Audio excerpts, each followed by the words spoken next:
أعوذ بالله من الشيطان اللعين الرجيم بسم الله الرحمن الرحيم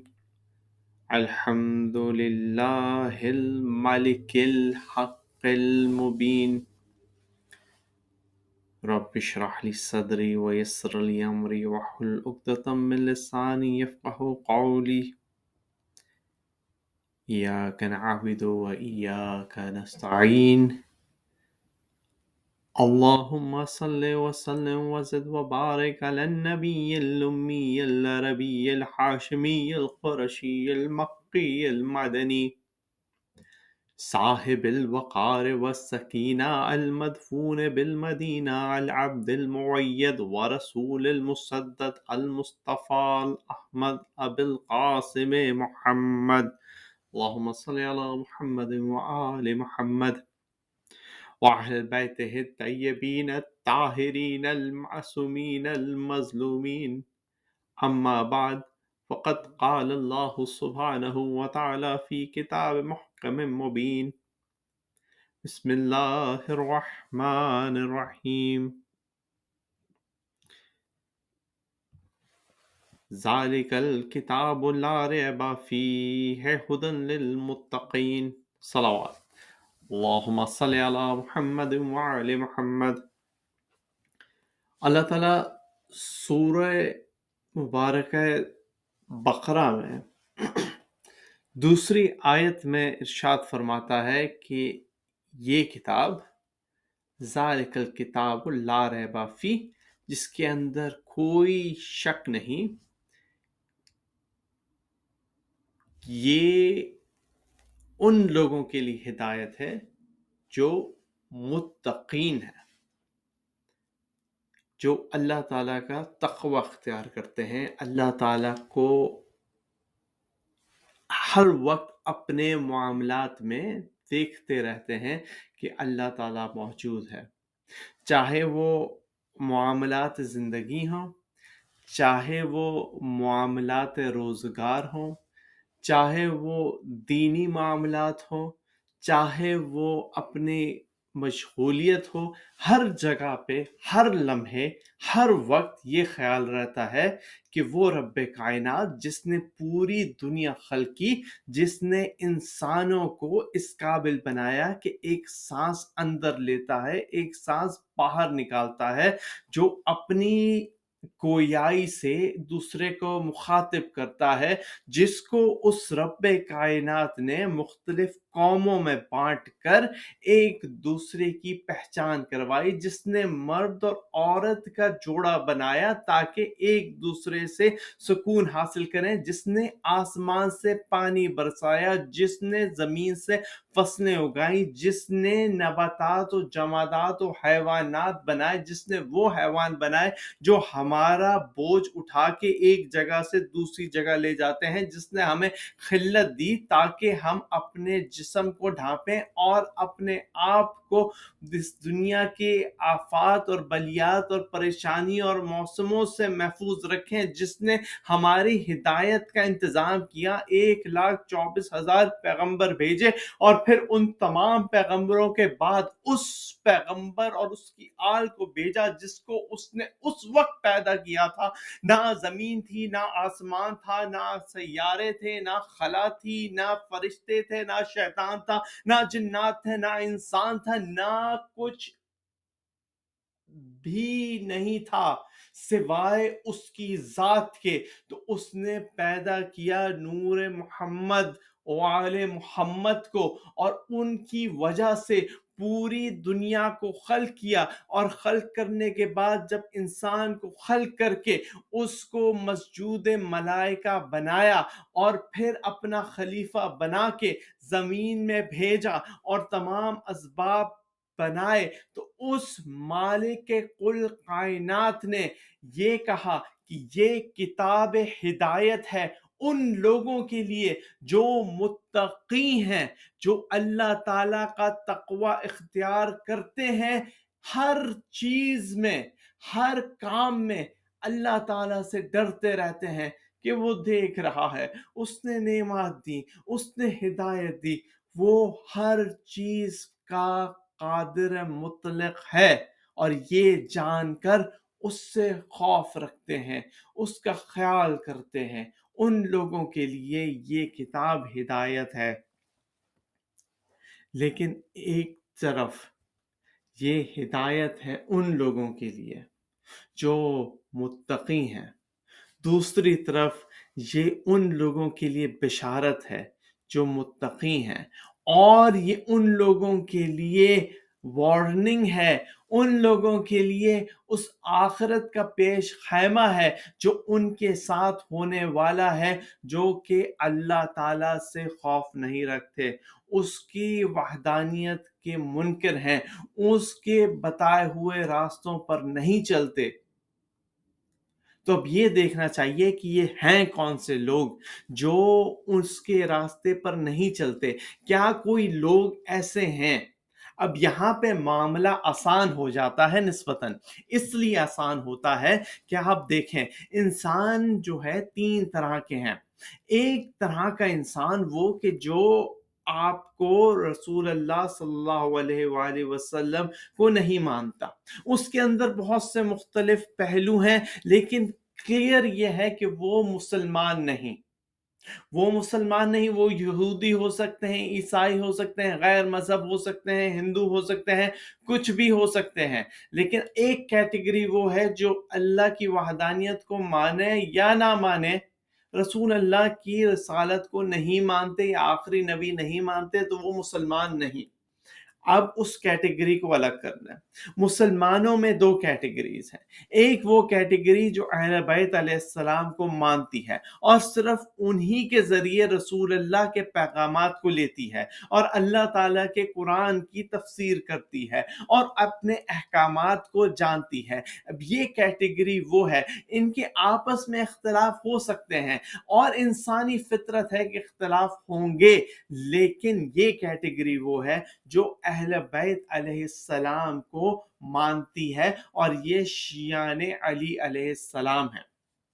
اب بیچ والی کیٹیگری جو کہ رسول اللہ کو تو مانتے ہیں لیکن اہل بیت علیہ السلام کو نہیں مانتے اس طرح جس طرح شیعہ مانتے ہیں، اس کیٹیگری میں بہت سے طرح کے لوگ ہیں۔ اس کیٹیگری کے لوگوں کو سمجھنا ضروری ہے، کیونکہ کچھ لوگ اس میں سے وہ ہیں جو کہتے ہیں کہ ہم اہل بیت علیہ السلام کو مانتے ہیں، اور کون ہوگا آج کے زمانے میں؟ ہاں، ایک زمانہ تھا جب امام علی علیہ السلام کے اوپر نفرین کی جاتی تھی اور ان کے اوپر اس جگہ سے نفرین ہوتی تھی جو ممبر رسول ہے، اس جگہ پہ نفرین ہوتی تھی جو کہ دعائے قنوت ہے، ہر جگہ کے اوپر امام علی علیہ السلام پر نفرین ہوتی تھی۔ یہ لوگ ناصبی ہیں، یہ لوگ اللہ کے دشمن ہیں، اور انہی کے بارے میں اللہ تعالیٰ نے سورہ مجادلہ میں فرمایا ہے کہ نہ ان سے دوستی ہو سکتی ہے، نہ مسلمان جو سچے مومن ہیں ان سے دوستی نہیں کریں گے۔ یہ ناصبی وہ ہیں جو اہل بیت اور ان کے شیعہ سے بھی دشمنی رکھتے ہیں، لیکن کچھ لوگ یہ بھی کہتے ہیں کہ نہیں، ہم اہل بیت کو بھی مانتے ہیں، ہم شیعہ کو بھی مسلمان سمجھتے ہیں، لیکن ہم ایٹ دا سیم ٹائم صحابہ کو بھی مسلمان سمجھتے ہیں، صحابہ کی بھی رسپیکٹ کرتے ہیں۔ تو اب ذرا دیکھیں ان صحابہ کے بارے میں کہ یہ صحابہ تھے کون، صحابہ کی حقیقت کیا ہے، اور سچی بات یہ ہے صحابہ نے جو کہ رسول اللہ کے ساتھ دل سے تھے، ان کی رسپیکٹ واجب ہے، اس لیے کہ انہوں نے اس وقت ساتھ دیا جب کوئی ساتھ دینے والا نہیں تھا، اس وقت انہوں نے رسول اللہ کے ساتھ جنگیں کی جب کوئی جنگیں کرنے والا نہیں تھا، لیکن شرط یہ ہے کہ ساتھ دیا ہو، جنگیں کی ہو، بیعت کر کے توڑی نہ ہو، تقوی اختیار کیا ہو، تقوی پہ قائم رہے ہوں، اللہ اور رسول اللہ کے بتائے ہوئے احکامات کو پورا کا پورا من و ان مانا ہو، وہ صحابی ہماری سب کی آنکھوں کیا تارا ہیں، ان کی رسپیکٹ واجب ہے۔ لیکن اگر کوئی شخص رسول اللہ کے ساتھ رہا اور رسول اللہ کے بتائے ہوئے احکامات پہ عمل نہیں کیے، تو اس کے پاس تقوی نہیں، اور تقوی نہیں تو قرآن اس کے لیے ہدایت نہیں، قرآن اس کے لیے ہدایت نہیں تو نہ اسے معلوم کہ اعمال کیسے ہوں گے، اور اعمال کیے اور تقوی نہیں تو اعمال قبول نہیں ہوں گے۔ قرآن مجید خود کہتا ہے کہ اعمال صرف متقین کے قبول ہوں گے، اور تقوی نہیں تو وہ عمل کرے گا جو قرآن اور سنت رسول کے خلاف ہوگا۔ اب دیکھتے ہیں کہ یہ کون لوگ ہیں جنہوں نے یہ کام کیے۔ کیا کوئی لوگ ہیں جن کے اندر یہ خصلتیں پائی جاتی ہیں؟ تو پہلی بات ہم نے کی کہ سورہ مبارکہ البقرہ میں اللہ تعالیٰ دوسری آیت میں کہتا ہے کہ قرآن مجید ان لوگوں کے لیے ہدایت ہے جو متقی ہیں۔ اب پتہ کیسے چلے کہ متقی کون ہے؟ تو اللہ تعالیٰ نے بتایا سورہ انفال میں کہ اگر تمہارے دلوں میں تقوی ہے تو اللہ تعالیٰ تمہیں 3 چیزیں عطا کرے گا۔ ایک ہے کہ تمہارے گناہ محو کر دے گا، دوسرا یہ ہے کہ تمہیں فضل عطا کرے گا، فضل یعنی اپنی طرف سے رزق عطا کرے گا، صحت عطا کرے گا، تطمئن القلوب ذکر اللہ، دل کا قلب کا سکون عطا کرے گا، تجھے معرفت عطا کرے گا، اور فضل کے بہت سے معنی ہیں۔ لیکن دونوں کا مسئلہ یہ ہے کہ آپ کو گناہ محو ہو جائیں نظر نہیں آتے، فضل دنیا کی نظروں میں کیا ہے آپ کو پتہ نہیں۔ لیکن تیسری چیز اللہ تعالیٰ نے کہا کہ آپ کے دلوں کو فرقان عطا کرے گا، یعنی کہ حق اور باطل میں تمیز کرنے والا وہ صلاحیت عطا کرے گا کہ آپ کے دل خود بولیں گے کہ حق کیا ہے، باطل کیا ہے۔ اور جب حق کو پتہ چل جائے کہ صحیح کیا ہے، غلط کیا ہے، اور جب پتہ چل جائے کہ درست کیا ہے اور غلط کیا ہے، تو انسانی فطرت درست کی طرف جائے گی، غلط سے دور رہے گی، خاص طور پہ اگر تقوی ہے، کیونکہ اللہ کو جانتا ہے کہ اللہ دیکھ رہا ہے، اللہ دیکھ رہا ہے، درست کام کرے گا تو انجام وہی ہوگا جو کہ جنت میں جائے گا۔ اب یہاں پہ سوال یہ پیدا ہوتا ہے کہ اچھا تقوی لوگوں نے کہا کہ ہمارے دل میں ہے، ہمیں فرقان عطا ہو گیا، تو اب پروف بھی تو کرو کہ تمہیں حق اور باطل میں فرق کرنے کی تمیز ہو گئی۔ اللہ تعالیٰ کہتا ہے سورہ آل عمران کی 31 اور 32 آیتوں میں کہ اللہ تعالیٰ فرماتا ہے کہ تم اللہ کی اور اس کے رسول کی پیروی کرو۔ اگر تم اللہ سے محبت کرتے ہو، رسول اللہ کی پیروی کرو تو اللہ تمہارے سارے گناہ معاف کر دے گا، اور اللہ بہت معاف کرنے والا ہے۔ اور دوسری آیت میں فرماتا ہے کہہ دو اللہ اور اس کے رسول کی فرما برداری کرو، اگر تم منہ موڑو گے تو بے شک اللہ کافروں سے محبت نہیں کرتا۔ اب یہاں پہ آپ ذرا رک کے سوچئے کہ اللہ تعالیٰ نے کرائیٹیریا بتایا کہ اگر تقوی ہے تو فرقان عطا ہوگا،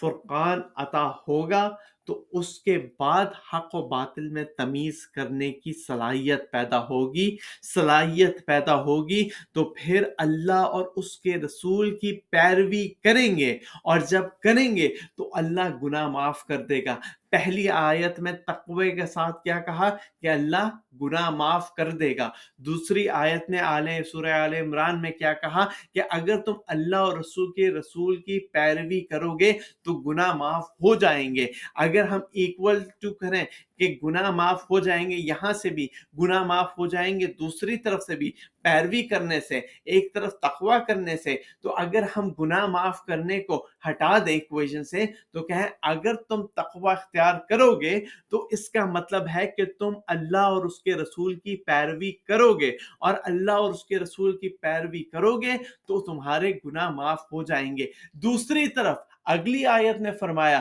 کہ اگر تم اللہ اور اس کے رسول سے فرما برداری کرو گے تو اللہ تمہارے ساتھ ہے، لیکن اگر تم منہ پھیر لو گے تو اللہ کافروں کو پسند نہیں کرتا۔ تو یعنی کہ جو شخص اللہ اور اس کے رسول کی پیروی سے منہ پھیر لے وہ کافر ہے۔ اور یہی چیز سورہ صاد میں اللہ تعالیٰ نے آواز دی جب شیطان نے سجدہ نہیں کیا تو شیطان کو اللہ تعالیٰ نے کیا سزائیں دی؟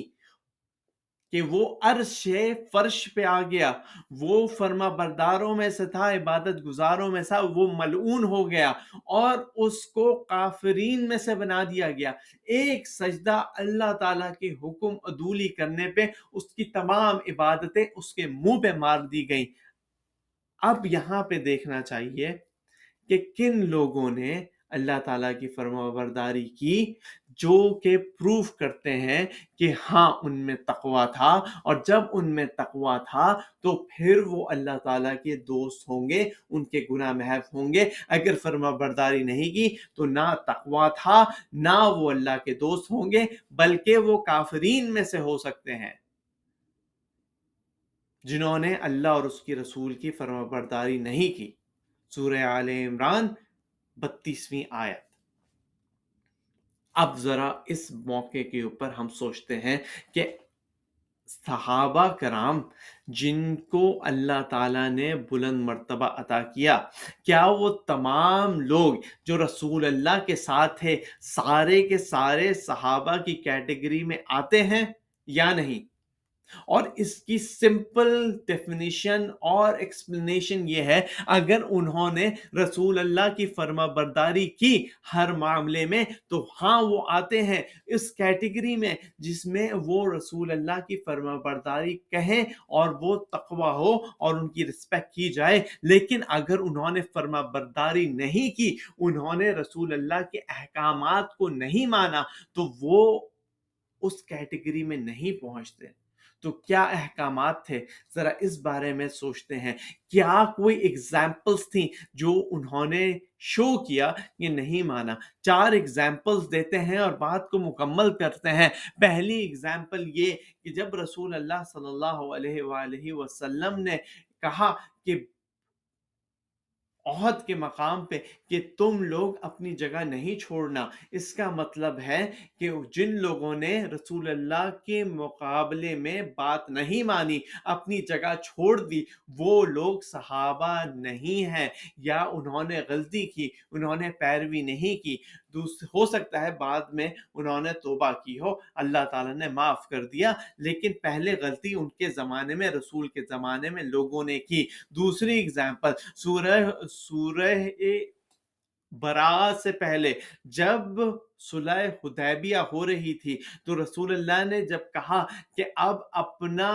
احرام اتار دو اور اپنے جو مویشی ہیں قربانیاں انہیں مکے سے پہلے ذبح کر دو، تو بہت سے لوگوں نے کہا کہ ہم یہ نہیں کریں گے، یہاں تک کہ دوسرے خلیفہ عمر نے کہا کہ آج جتنا شک مجھے رسول اللہ کی رسالت پہ ہوا اتنا کبھی نہیں ہوا۔ تو یہ دوسری بات کہ ان لوگوں نے پیروی کرنے کے بعد اپنے آپ کو دور کر لیا رسول اللہ کی پیروی سے۔ تیسرا اگزامپل یہ کہ جب رسول اللہ صلی اللہ علیہ وآلہ وسلم نے فتح مکہ کے موقع پہ رمضان میں وہاں پہنچے مکہ، اور وہاں پہ لوگوں سے کہا کہ تم لوگ اپنے روزے کھول لو، کیونکہ اس زمانے میں رمضان تھا تو رسول اللہ نے کہا ہو سکتا ہے اگلے دن جنگ ہو۔ بہت سے صحابہ نے کہا کہ ہم روزے نہیں توڑیں گے۔ تو یہ کیا پیروی تھی یا نہیں تھی؟ چوتھی بات یہ کہ جب رسول اللہ صلی اللہ علیہ وآلہ وسلم نے اپنے آخری وقت میں کتاب اور پین مانگا، قلم اور پین مانگا، اور جن لوگوں نے کہا کہ رسول اللہ کو قلم اور پین نہیں لا کے دیں گے، اور جن لوگوں نے کہا کہ معاذ اللہ رسول اللہ عصیان بول رہے ہیں، ان کے ذہن پہ بیماری کا اثر ہو گیا ہے، کیا انہوں نے رسول اللہ کی پیروی کی یا نہیں کی؟ اور بہت سی مثالیں جو رسول اللہ کی پیروی لوگوں نے بعد رسول نہیں کی، کہ اہل بیت کا رسپیکٹ نہیں کی، کیا وہ صحابہ اس قابل ہیں کہ ان کی رسپیکٹ کی جائے؟ کیا وہ متقی ہیں؟ اگر نہیں تو ان کے تقوی اور کے بغیر ان کے اعمال قبول نہیں۔ کیا وہ مومن ہیں؟ اگر ہیں تو کیسے ہو سکتے ہیں کہ وہ پیروی نہ کریں اور مومن رہیں، تقوی رہے؟ کیونکہ اللہ تعالیٰ کہتا ہے اگر تم پیروی کرو گے تو اللہ تمہارے گناہ معاف کرے گا، اگر پیروی نہیں کرو گے تو اللہ تعالیٰ کافروں کو پسند نہیں کرتا۔ اب یہاں تک بات آ گئی تو ایک بار امام زین العابدین علیہ السلام کو بازار شام میں منہال ملے اور پوچھا منہال نے کہ امام کیسی کیسی مصیبت ہے؟ امام کہتے ہیں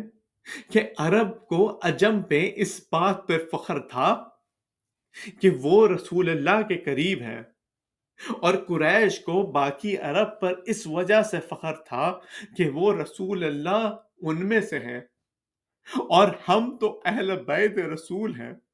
ہم تو اہل بیت رسول ہیں، لیکن یہ لوگ ممبر پہ چڑھ کے رسول اللہ کی بات کرتے ہیں اور اپنے پاؤں کے نیچے رسول اللہ کی اہل بیت کو رونتے ہیں۔ یہ اپنے آپ کو کہتے ہیں کہ ہم رسول اللہ کے قریب ہیں، لیکن ان کے اہل بیت اور ان کے اطہار اور ان کے گھر والوں کا خیال نہیں کرتے، بلکہ ان کے مردوں کو مارتے ہیں اس طرح جس طرح فرعون مارتا تھا۔ عورتوں کو بازاروں میں لاتے ہیں اور پھر رونے نہیں دیتے، بچوں کو باپوں کے سر دکھاتے ہیں اور رلاتے ہیں، اور دربار میں لے کے جاتے ہیں اہل حرم کو، اہل البیت کو۔ ایک دفعہ جب دربار میں یزید بیٹھا تھا، اس کا یہ معمول تھا کہ روزانہ وہ دربار سجاتا تھا اور اہل بیت کو روزانہ دربار میں بلا کے امام حسین کا سر اپنے سامنے رکھتا تھا،